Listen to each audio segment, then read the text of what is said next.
dunia zong hi doli thilha kicha numta thila tu sim anangai kinu hite chule adang ima sei be talowin thusim chu anpan paitaw hite yakhan hi kaila ka jinu shoppinga ka chi hungin ka chanu ina ajang si en ka dal hungin a hi kainin jong cho ding ding ka ki cho sai hungin in langa chun ka kinung le kin hung ta ne hi in kalong hungin chun pam langa ko na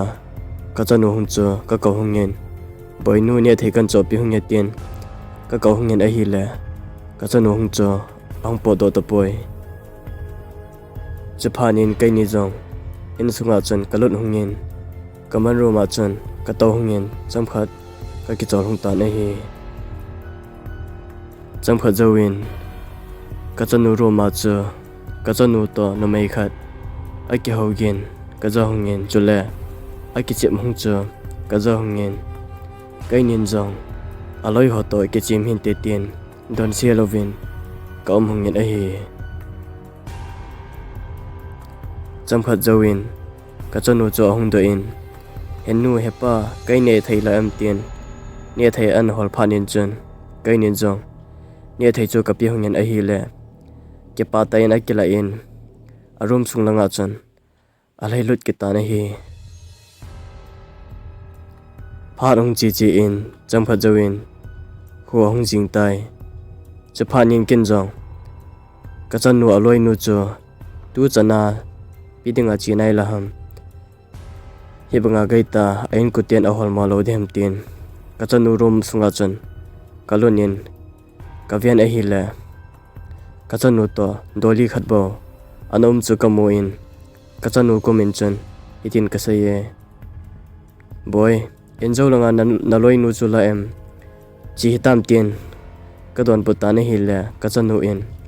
hepa kaloi nu ban hu khalawa tin an sei phanin chun kai jong kalonga dong the jingin in sunga hi thildi lo khatwang om te tin ka gelin kheji ka chanu to doli cho kan ging mo panta ni hi ka kama ka sei lo wangin chun kalong thima hi ka chanu doli hi mi hi ma hi lo kalong thima hin ong kelang panta ni hi ka chanu ko ma chu saiding ke hello phanin chun boy bukini do taute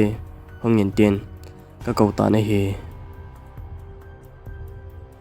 pharong chi dung join mot pharong hitan chaphanin ke hojo kamutaw ven a hi jan pungbaro makhai velin kahong khangin a hi le ka chanu to doli aki chip gin kazain chaphanin kin jong kalunga dong le jingin hibanga gaita ita tu chana ka chanu hi monai lam tin arum kona hin kathim nga yen a hi le doli to hoita a aki hogen cho kaza phanin chun kedang ka sa le jingin kiza to thun ka chanu ko ma chun boy hibanga gaita ki modo tang jingka na ki thojo lo de tin ka saitan a hi le apat panin chun athip chat hung ta na hi chaphanin kai jong kalom na langa chun kanung chi in ka thamut ki ta na hi ajingin ho hung va in jingka mata a ka chanu to doli a ki chip ging a ki hogen cho ka hung ja ki ta na hi le kalonga dong ma mong tan kai jong ki cha to thoin ka chanu ro ma chan kalunin a hi le ka chanu cho achang se in ani ki chim danin khon anu min a hi ka chanu doli cho kai le anu min ma hi doli bangbanga oma ka chanu min ma hi ka chanu ko ma hi mi bangbanga a hi chamkha jawin bunia pharang hi phanin chun ka chanu chu bunia dingin ka kawin a hi la ka chanu chun hepa bukani anum nai poitin ahin sei phanin chun kai jong kalu a hang lain ka chanu room sanga chan kalunin adoli cho window langa ka siamang pi ta na hi le ka chanu cho akamin pam langa alhaido in adoli cho a kinung la ki ta na hi chaphanin kinjong bu na ne hi ale na doli hi ka siamang pi ding ka hal ha pi ding ne he ka ti le ka chanu chan bu ahong ne ta na hi bu ka ne padvin chan ka chanu ko ma boy zan si le na ki ho pi ji na ki chi pi ji kho koi ham tin ka dong ta na hi le ka chanu in hepa ka doli to ka ki chip ji he ka doli kho aphat dan tin ahin sei phanin chan kai le anu cho ka ki ve tu ngin kalung hung adang le ji nge kai jong chamkhat ka gi gialin ichi doli hi kain sungwa hin so so le ipi ham khatwa hu su te te ding a hetin ka chanu ko ma chan boy na doli hi a hoi ta poi kin a hoi ta khat na tha cho pi ta nge tin ka sai ta ne hi la ka chanu in yepa doli a tha nei cho pi dinga le tua ka doli ta bang bang hi nei cho pi kin o tin a hin sei pha ni chan kai jong sai ding ke heta poi sai ding ke hello pha nin chan ka chanu ko ma chan boy enjo pha le doli ka tha cho taw te tin a hoi ta khat na cho pi hong na nge tin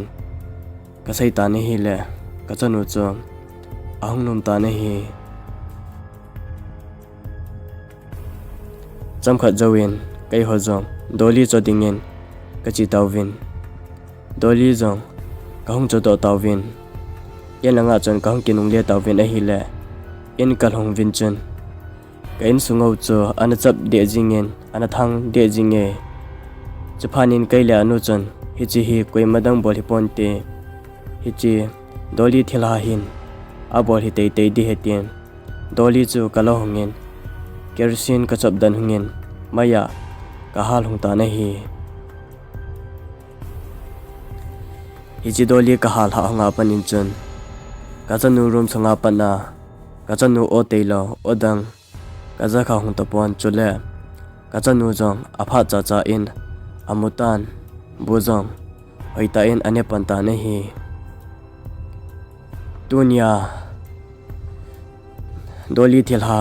ki chat ta thila tu sim ingai naw hi chan hin aki chai tai aba na ngai be nom ovale komena nai ke hopi vintin kan he sa ove hi chan hin aki chai tai